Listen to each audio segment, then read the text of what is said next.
کر لیجئے یہ کتابیں اگر آپ پڑھنا چاہیں تو کتاب الملاحم میں پڑھیے. بدترین عذاب عربوں پر آیا کھڑا ہے، سروں پر تنا ہوا ہے، بدترین. ایسی جنگ ہونی ہے الملحمۃ العظما، جس کو کہ میں بھی آپ کو گواہی پیش کر دوں گا، جسے کہا گیا دی لاسٹ کروسیڈ. بش نے بھی کروسیڈ کا لفظ بول دیا تھا، پھر واپس لیا اس نے. نکل جاتی ہے جس کے منہ سے سچی بات مستی میں. فقیہ مصلحت بین سے اور ہندے بادہ خار اچھا، کروسیڈ کہہ کر پھر واپس لیا. یہ کروسیڈ،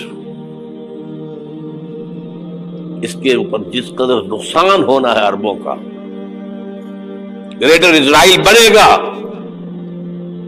یہ عراق، شام، اردن، سعودی عرب کا کچھ شمالی علاقہ، ترکی کا جنوبی علاقہ، مصر کا صحرائے سینا، اور اس کے ساتھ ہی جو بہترین اس کا زرخیز ترین علاقہ ڈیلٹا آف نائل، یہ سب یہودیوں کے قبضے میں جائے گا.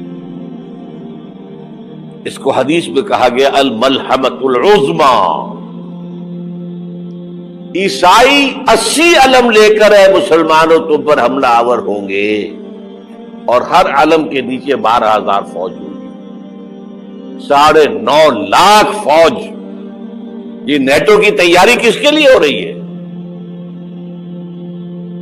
جب یو ایس ایس آر کا خاتمہ ہوا تو پوچھا گیا تھا نیٹو چیف سے، اب کس لیے؟ تمہارا وہ دشمن تو ختم ہو گیا، اب ہمیں اسلامک فنڈامنٹلزم سے نمٹنا ہے. وہ جانتے ہیں خطرہ یہی ہے، اب اسلام ابھر سکتا ہے. مسلمانوں کے سینوں کے اندر وہ آگ ہے، اوپر خاکستر آ گیا ہے، تم پہ اٹھانا بیٹھ رہا یہ اندر تو انگارا ہے، اوپر سے راکھ ہے، اس سے دھوکہ نہ کھا جانا ان کے دلوں کے اندر.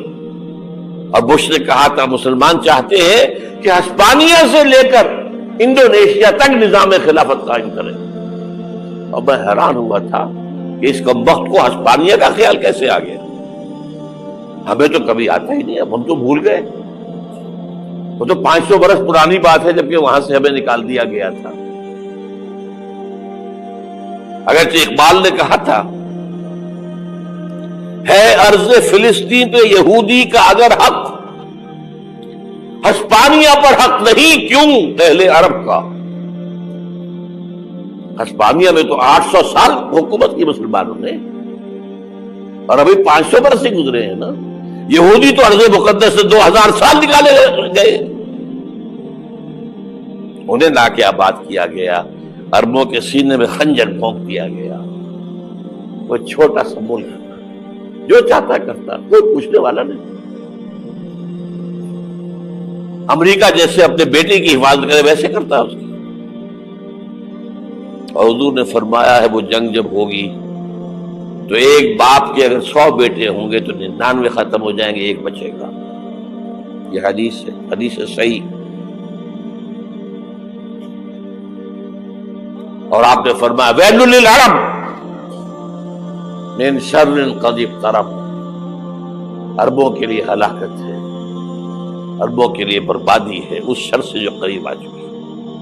اور آج جس طرح انہوں نے ان کی تہذیب کو اختیار کر لیا ہے، دبئی جا کر دیکھیے، بدترین مغربی معاشرہ جو ہے وہ دبئی کے اندر ہم نے قائم کر کے دکھا دیا. اب سعودی عرب اس راستے پر بڑھ رہا ہے. اور اس کے بعد نمبر 2 پر جو ہے ہم پاکستانی ہیں. لیکن میں اس کے وہ پہلی بات جو کہہ رہا ہوں وہ تو یقینی ہے، اس میں تو احادیث صحیحہ موجود ہے.